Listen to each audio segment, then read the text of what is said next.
Wing Chun Illustrated, Issue 89. By Eric Lilia. Narrated by digital voice Rowan E. Published by Moifar Publishing. From the Sunim Tao to the wooden dummy frame, a legacy of lineage, much more than just a name. She's out tactile, feel the pressure, find a gap. Lightning in the chain punch, snapping like a trap. Greetings, Wing Chun enthusiasts, and welcome to the 89th edition of Wing Chun Illustrated. In recent months, I have found myself returning to a simple question. Are we training what we believe we are training? Wing Chun does not suffer from a lack of history, theory, or passionate defenders. What it often lacks is an honest pressure. Around the world, Wing Chun is praised, defended, criticized, and rebranded. It is elevated to mythical status in some circles and dismissed entirely in others. Yet most of these debates take place far from where Wing Chun actually lives, in contact, under pressure, in the quiet hours of repetition inside the Kwoon. The real issue is not identity, it is responsibility. Responsibility to preserve without turning tradition into theatre.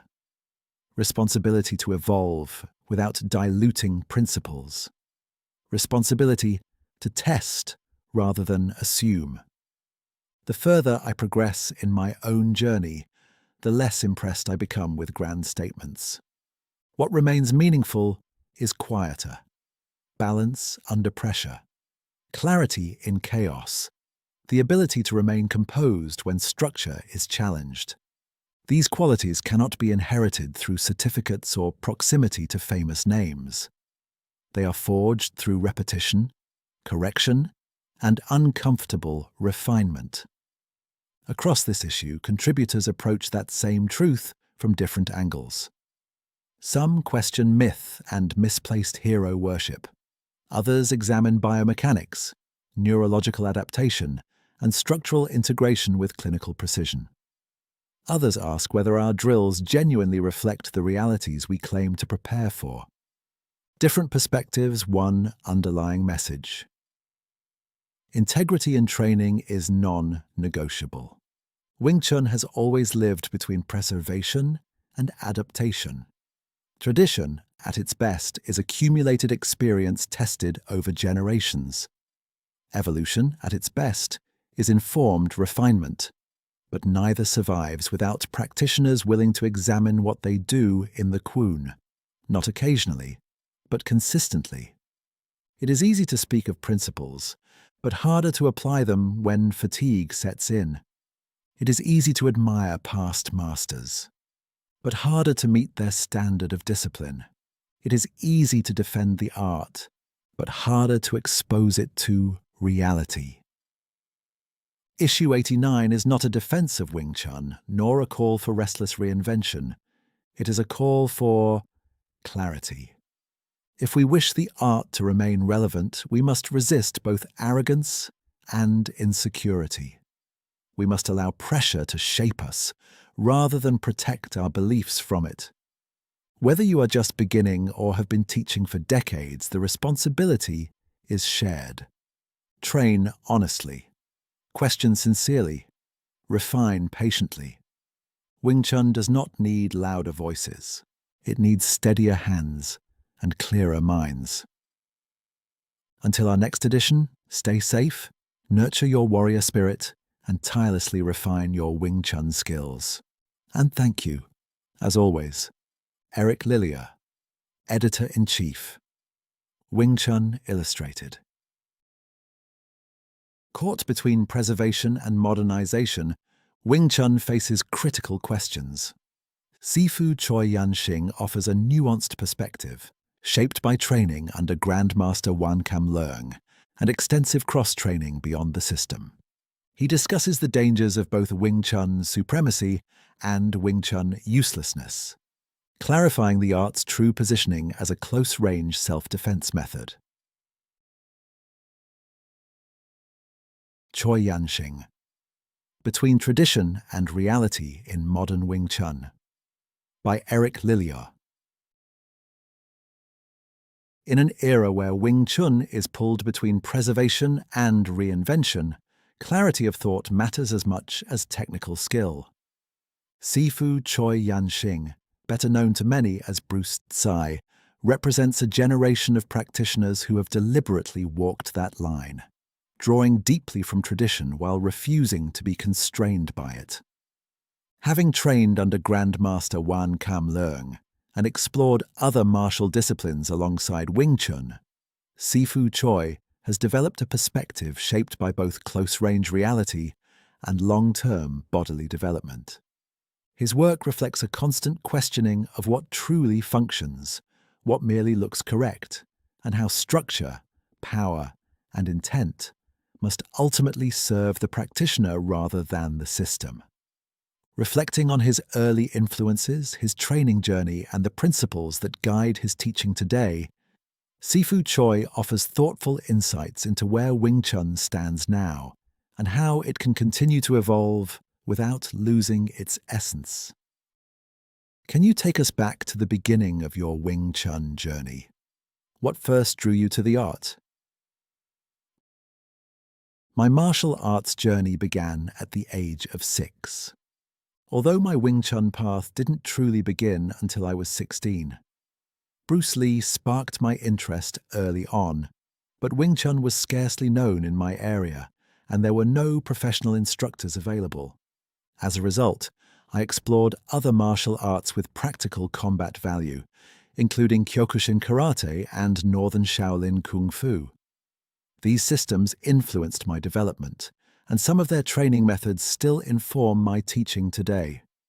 At 16, I began studying Wing Chun under Sifu Peter Shu, a senior disciple of Grandmaster Gary Lam. I was based in Australia while Sifu Peter was in Shanghai, so I trained intensively during my 3-month summer holidays. This continued for 6 years, during which I completed the Gary Lam system. In 2013, after Sifu Peter closed his school, I trained privately with Sifu Kleber Battaglia, who was the Shanghai Regional Director for Grandmaster Wan Kam Leung's Practical Wing Chun at the time. This led to an invitation to train directly under Grandmaster Wan in Hong Kong. I later completed the full Practical Wing Chun system, which eventually led to the creation of my own Lok Hup Wing Chun training system in Shanghai. What led you to train under Sifu Wan, and how did that experience shape you as a practitioner? What initially drew me to Grandmaster Wan was his unique approach to power generation. Today, most Wing Chun practitioners can be broadly divided into 3 categories. The first group I call Wing Chun archaeologists. They are deeply committed to preserving the original, unaltered movements passed down by Grandmaster Yip Man or other past masters, and often possess an extensive knowledge of Wing Chun's history and what they consider its original truth. The second group I refer to as modern Wing Chun practitioners. They enjoy live combat and frequently integrate Wing Chun with modern martial arts, such as Western boxing, Muay Thai, or even MMA, in pursuit of greater fighting effectiveness. The third group I call traditional martial arts integrators. Grandmaster Wan is a clear representative of this category. He has a precise understanding of what Wing Chun excels at, where it falls short, and the true essence of combat itself. Rather than preserving the art unchanged, he boldly refined it, particularly by enhancing its methods of power generation. He deconstructed and reassembled elements from different traditional systems to form a more practical and efficient martial art. This idea of finding new life in the classics, where tradition combined with tradition can lead to rebirth, resonated strongly with me. Grandmaster Wan's martial philosophy offered a compelling direction for my own development. In today's era of global information, combat techniques and martial systems are like stars in the sky, visible to anyone who looks up. However, approaching them closely, understanding their core principles, and breaking through systemic barriers is far more difficult. This naturally raises the question of whether the classics still hold value. From a historical perspective, their importance is undeniable. They represent the technical limits of martial arts in earlier eras, while also serving as the foundation upon which modern systems are built. More importantly, the question of how we can actively inherit and revitalize the contemporary value of these classics deserves serious consideration. In this respect, Grandmaster Won's personal style and martial philosophy provided me with both inspiration and a fresh perspective. Following this path of preserving the essence while innovating, I continued searching for my own martial direction. Over time, synthesizing decades of learning, training, and practical experience, including both successes and failures, I began to view martial arts from a broader, more integrated perspective. After completing my studies under Grandmaster Won, I didn't stop learning. I continued to train in unfamiliar fields, including modern combat sports and certain ancient Chinese internal martial arts.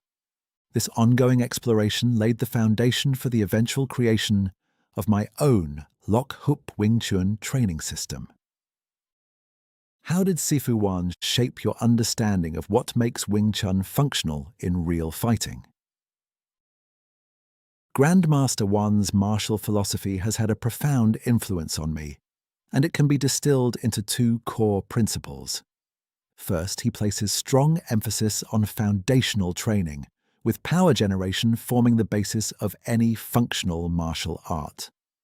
Secondly, he promotes the approach of preserving the essence while innovating, deliberately avoiding dogmatism. One of the most significant ways he shaped my understanding was through his refinement of Wing Chun's power generation. Traditional Wing Chun often prioritizes elbow force, requiring a relatively fixed shoulder, with the elbow acting as the primary driver.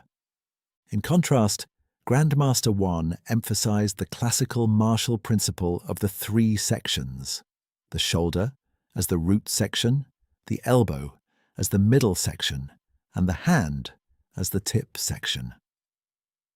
Rather than initiating power from the elbow, he stressed the shoulder as the primary source and starting point of force. He also pointed out that what is commonly regarded as traditional Wing Chun tends to overemphasize the middle section, while weakening the foundational role of the root section. Crucially, this refinement wasn't based on personal opinion, but on his extensive early exposure to Wing Chun and years of focused research. At the same time, Grandmaster Won established a new paradigm for my own martial development. I absorbed and actively practiced this spirit of innovation, which encouraged me to look beyond a single system. Through cross-training in Xingyi Liu Hu Chuen, I gained deeper physical insights that marked the early formation of Lock Hup Wing Chun. Xingyi Liu Hu Chuen is an ancient internal martial art that focuses on developing longitudinal, bursting force and spiral twisting through the spine. It also emphasizes the opposing, wrapping forces created when the two sides of the body are in an asymmetrical state, ultimately cultivating integrated, whole-body explosive power. How do you balance preserving Sifu Won's approach with developing your own expression as an instructor? In my teaching, I maintain a core body of training that's common to all Wing Chun. Improving Wing Chun doesn't mean abandoning its shared foundations. Those commonalities are essential for deepening skill and raising overall performance. I also adopt Grandmaster Won's principles as the baseline requirements in my own teaching. These center on 5 core elements: the 5 center lines, flexible wrists, relaxed shoulders, an angle of approximately 135 degrees between the elbow and forearm, and the elbow always returning to the center, staying close to the body's midline. From that foundation, I emphasize personalized instruction and the specific characteristics of Lock Hup Wing Chun. This has led me to refine certain teaching methods. For example, when teaching Seo Nim Tao, I guide students to focus on bodily sensation. When extending the arm forward or drawing the elbow back, they're encouraged to perceive the expansion and stretch through the back, activating the involvement of larger muscle groups. Tan Sao is another example where I place additional emphasis. While maintaining the 5 core elements, I ask students to engage their shoulder more actively to support power generation. This strengthens the sense of connected force and allows for a smoother transition into practical application. More broadly, Seo Nim Tao, Cham Kyu, and Biu Ji contain several hand techniques that are closely related. These techniques share clear similarities, but their differences are often subtle. As a result, learners can feel confused, lacking structure in application, which often leads to misuse or poor judgment under pressure. To resolve this, I've clarified both the similarities and distinctions between these techniques, defined their specific effects, and summarized the logic behind their variations. In combat, opportunities are fleeting. There's no time to consciously decide which technique to use. Everything depends on instinctive bodily response. By comparing related techniques, reinforcing them through targeted training, and setting up repeated scenario-based drills, we move this logic from the mind into physical reaction and actual combat. For instance, 2 techniques may appear almost identical, yet one is applied when an opponent's punch is angled, while the other is used when the attack comes straight down the center line. Through this process of comparison, clarification, and simulation, students develop a clearer understanding of each technique's essence. With sufficient repetition, they're then able to fluidly and naturally apply what they've learnt in real fighting situations. What advice would you give practitioners who've hit a plateau in their training? My advice is to return to the basics, but it has to be a thoughtful return. It shouldn't be mechanical repetition or blind adherence to inefficient training methods. The real key lies in understanding and using the body's structure. Here, structure doesn't mean rigidity. It refers to a flexible, coordinated whole that's developed through systematic body training. This kind of body awareness needs to be continually reinforced through basic practice. Alongside conventional Wing Chun empty hand forms and fundamental techniques, practitioners should pay particular attention to developing the large muscle groups. Among these, the rotator cuff muscles and the glute-hip complex are especially important. In traditional martial arts theory, the body has 2 critical clocks: the shoulder lock and the hip lock. Only by opening these 2 locks can power be transmitted smoothly into the back, forming integrated whole-body power and allowing for penetrating strikes in real combat. Traditional Wing Chun's triangular stance often places the hips in a forward-thrusting position. While this offers stability, it also limits hip mobility and makes it difficult to fully utilize gluteal power in the way boxing does. At the same time, Wing Chun's emphasis on the inch punch and elbow force tends to confine power generation to the arms, making it harder to engage the larger muscles of the shoulder girdle. As a result, striking power can be limited under real fighting conditions. To break through this bottleneck, practitioners need a long-term focus on strengthening and activating both the shoulder and hip locks. The goal isn't brute force, but balanced, coordinated power. By maintaining flexibility while gradually increasing strength, techniques gain greater adaptability and room for variation. This is what allows practitioners to move beyond stagnation and achieve genuine, qualitative improvement. You have been listening to the first 20 minutes of Wing Chun Illustrated, Issue 89. Continue your training with the full audiobook available now on Spotify. Structure on the center line, economy of motion. Not a drop of energy is wasted in the ocean. Four corners guarded, elbow in the bridge is sought. The science of the combat, exactly how it's taught. From the Sunim Tao to the wooden dummy frame, a legacy of lineage, much more than just a name. She's out tactile, feel the pressure, find a gap. Lightning in the chain punch, snapping like a trap.